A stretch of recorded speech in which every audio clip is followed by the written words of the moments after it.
So I'm just going to talk about same-sex marriage and why you should vote for it on the 22nd of May 2015. Not too late to register to vote. This is very important. So anyway, I'm going to read out the arguments against same-sex. It is not marriage. Well, that's stupid. Marriage was a concept created by humans. It can be whatever it wants to be, and if it's not marriage, I assume that's meant in the religious sense, that it's not marriage, then really that makes no sense. People get married in registry offices all the time.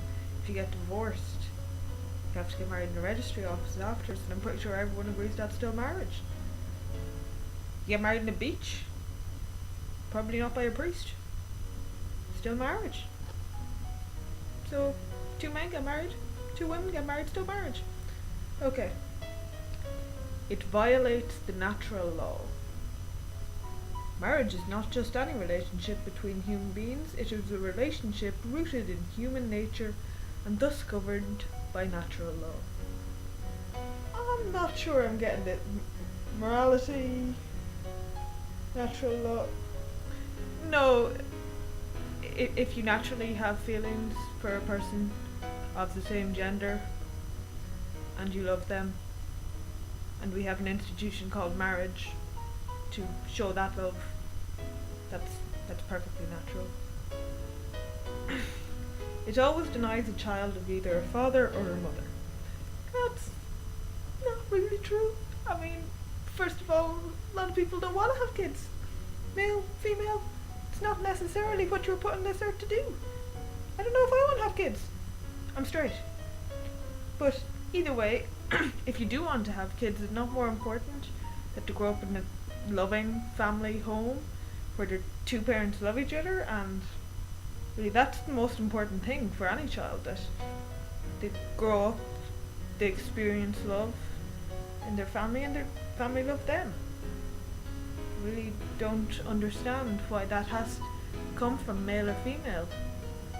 Why does your organs matter? I mean, you could be transgender for all you know, and then or hermaphrodite.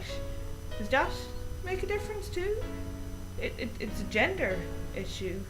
Children are entitled to parents who love them, and if their parents love them, that's all that matters. It validates and promotes a sexual lifestyle. Oh, it does validate it. A homosexual lifestyle. Sorry, I think I said sexual lifestyle.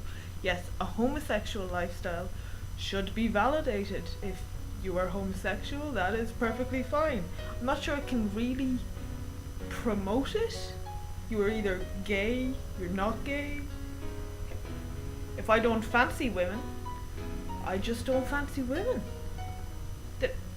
There's nothing much that can be done about it. If I do fancy women, I do fancy women. A law's not going to change that.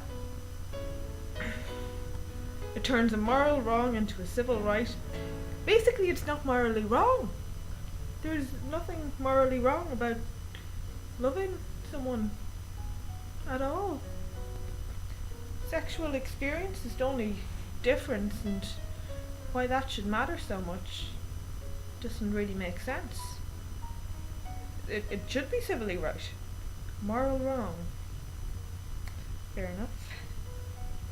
I mean, they used to ban marriage between black people and white people because they thought that was morally wrong.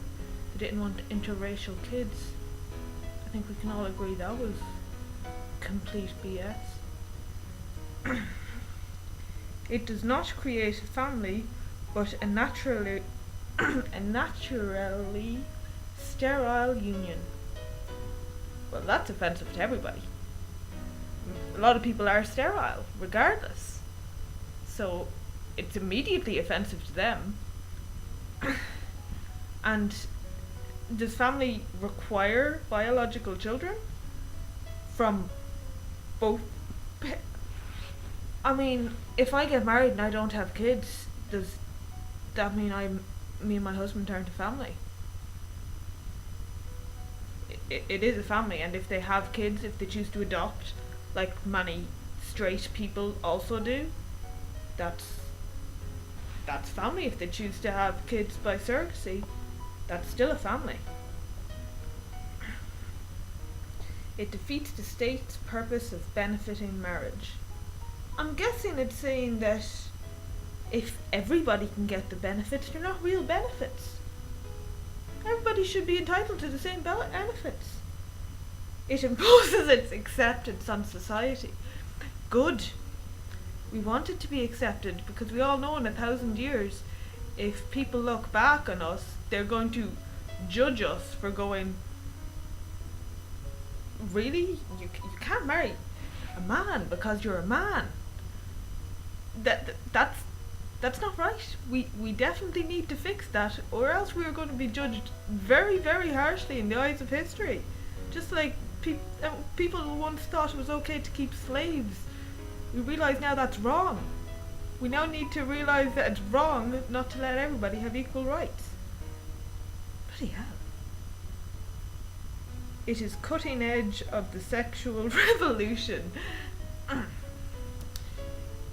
People have sex if they're gay or straight. Can't argue against that one, but I don't think it really matters whether you're gay or straight. It happens.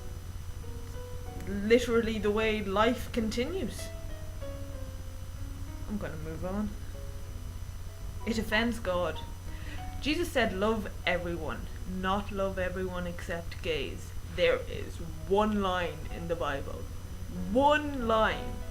Leviticus 18:22, which states, "Man shall not lie with man as with woman, for it is abomination." There are lines about not eating shellfish, not shaving your legs, not shaving your sideburns, not wearing mixed fabrics, not eating pork in the Bible. We can agree that all good Christians do this. I am Catholic. I still think everybody deserves the right to happiness and love. So, with that right, that leads me to believe they should have the same rights I have. I can marry whoever I want. Well, I can't marry a woman. I don't want to marry a woman, but if I did, I couldn't. But homosexual people can't marry who they love when they love them. There are a lot worse things to the institution of marriage than people who love each other getting married. I mean, people get married in Vegas and then get it annulled like a day later. That's a hell of a lot worse than two people loving each other, staying together for the rest of their lives just because they have the same reproductive organs. Well, that's my rant over for today. Thank you for listening.